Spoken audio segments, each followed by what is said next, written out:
Have you ever taken a quick nap during the day, only to feel more tired or restless afterward? Especially after 70, what once felt like a harmless little rest can quietly begin to sabotage your health, your mood, and even your memory. And yet, so many older adults continue the habit, not realizing what it's doing to their body and mind behind the scenes. In this video, we're diving into 7 reasons why daytime sleep after 70 might be doing more harm than good. This isn't about making you feel guilty for taking a break. It's about understanding what changes as we age, what our body really needs, and how to protect the quality of our nighttime rest. Because that's when your body does its deepest healing. If you've been struggling with sleep problems, confusion, during the day or just feeling off more often than usual, these reasons may help connect the dots. Some of these might surprise you, others might confirm something you've been feeling but couldn't quite explain. Either way, by the end of this video, you'll walk away with more clarity and maybe even better sleep. Let's get started. One of the clearest problems with daytime sleeping after 70 is that it disrupts your body's natural rhythm. When you nap too long or too late, your internal clock, the circadian rhythm, gets confused. That clock tells your body when it's time to wind down, release melatonin, and slip into deep restorative sleep. But if you sleep during the day, especially in the afternoon, that signal becomes weak or misaligned. You might find yourself tossing and turning at night, waking up multiple times, or waking up too early without feeling rested. It's not that naps are inherently bad, it's about timing and frequency. At this age, our sleep becomes more fragile. We lose some of the depth and structure we had when we were younger. And when you break that fragile cycle with even a 30-minute nap at the wrong time, it can throw off the entire night. Think about it like this. Nighttime sleep is your brain's reset button. It flushes toxins, repairs memory circuits, balances hormones. And none of that happens properly if your body doesn't reach the deeper stages of sleep. That's why a restless night feels more damaging in your 70s than it did in your 40s.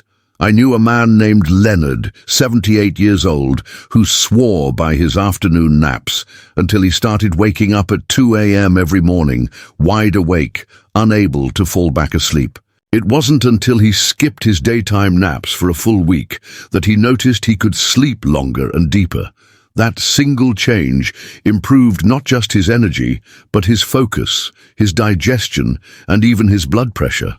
So, if your nighttime sleep feels broken and you find yourself depending more on naps, it may be a sign that daytime rest is doing more harm than good. As we get older, the body naturally produces less of the hormones that help us sleep deeply, like melatonin and growth hormone. That makes it even more important to build up a strong sleep drive during the day. Sleep drive is like a pressure that builds in your brain the longer you're awake. When it gets high enough, your body craves sleep, and that's what helps you fall asleep quickly and stay asleep longer. But the moment you nap during the day, especially for more than 20 to 30 minutes, you let some of that pressure out. You feel refreshed for an hour or two, sure, but then bedtime comes and you're not tired enough. You lie in bed, eyes open, wondering why your body isn't cooperating. This isn't just theory, it's neuroscience. Studies from sleep centers in California and Germany have shown that older adults who avoid napping report better sleep efficiency, fewer awakenings, and stronger feelings of rest in the morning. Think of it like hunger. If you snack all day, you don't really want a full meal. Same with sleep. If you're resting in the day, your brain doesn't feel the need to dive deep at night. I once worked with a woman named Barbara. She was 81, bright, active, but always complained about waking up at 4 a.m. After just 1 week of eliminating naps and sticking to a regular wake time, she told me, "I feel like I finally know what real sleep feels like again." That's the power of letting sleep pressure build. It's not about resisting rest, it's about reclaiming quality. If you're still watching this video and finding these insights valuable, please comment number 2 below to let me know you're here. And if you haven't subscribed yet, I recommend you subscribe and turn on the bell so you don't miss any videos. Your support helps us continue creating good content to inform and inspire you. Now, let's move forward. When we're younger, our internal clocks, the circadian rhythms, are strong and resilient. They bounce back easily from the occasional late night or nap, but after 70, that internal rhythm becomes more fragile, more easily thrown off balance. And one of the biggest culprits, daytime sleep. Even a short nap in the afternoon can confuse your body's natural signals. It gets darker. Your brain doesn't release melatonin because it thinks it's already rested, and suddenly bedtime rolls around and your system is out of sync. You might notice it happening subtly at first. You fall asleep just a little later, then you wake up groggier. Then you start needing more naps to make up for poor nighttime sleep, and it becomes a cycle. This isn't just inconvenient, it's harmful. Disrupting circadian rhythm has been linked to cognitive decline, metabolic issues, and even cardiovascular strain. It's like trying to run a train on a schedule that keeps changing daily. Eventually, it derails. Paul, a 77-year-old retired teacher I once worked with, said his afternoon naps used to be the highlight of his day until they started stealing the night from him. By adjusting his daylight exposure and staying active instead of dozing, he said he got back not just his sleep, but his focus, energy, and peace of mind. Sometimes the simplest changes bring the biggest returns. Let's keep going. When you fall asleep during the day, your body takes that as a signal that it doesn't need as much rest at night. So even though your mind may crave sleep when you lie down at bedtime, your body doesn't cooperate. What starts off as a short, harmless nap can lead to hours of tossing and turning after dark, and over time, that disconnect can grow into a pattern of chronic insomnia. Insomnia isn't just about inconvenience. After 70, it comes with real costs, memory issues, irritability, weakened immune function, even a higher risk of falls due to grogginess. Sleep is no longer just rest, it's your body's repair cycle. But if you're dozing off while the sun is up, you're disrupting the very cycle meant to keep you sharp, steady, and safe through your later years. There's also something psychological about it. When you can't sleep at night and you're awake staring at the ceiling, your mind starts racing. You begin to feel anxious about the next day, about your health, about time slipping by. That kind of internal restlessness can quietly wear you down. Nancy, 74, told me she used to enjoy a cup of tea and a nap every afternoon. But when those naps started stretching to an hour or more, her nights became restless. She tried everything from herbal remedies to sleep aids, but nothing worked until she gave up the naps. Within weeks, her nights returned to normal, and so did her days. If you're still watching this video and finding these insights valuable, please comment number 4 below to let me know you're here. And if you haven't subscribed yet, I recommend you subscribe and turn on the bell so you don't miss any videos. Your support helps us continue creating good content to inform and inspire you. Now, let's move forward. One thing that often goes unnoticed is how sleeping during the day after 70 interferes with your digestive rhythms. Your digestive system works best when it knows what to expect. Meals at regular times, movement to stimulate metabolism, and rest that aligns with your circadian rhythm. But when you nap after lunch or fall asleep mid-afternoon, you slow down everything. Digestion, nutrient absorption, even how your body handles blood sugar. That can mean feeling bloated more often, noticing unexplained weight gain, or even seeing your cholesterol or blood pressure creep up at your next checkup. Your body starts hoarding calories instead of burning them because it thinks you're in energy conservation mode. Over time, this sluggishness doesn't just feel uncomfortable. It opens the door to chronic conditions like diabetes and heart disease. And there's a psychological loop that comes with it too. After eating, if your default is to lie down and drift, Off it becomes harder to distinguish between physical tiredness and emotional avoidance. Are you sleepy or are you lonely? Are you resting or are you bored? These questions blur, and before you know it, you're using sleep to fill spaces that were meant for movement, connection, and engagement.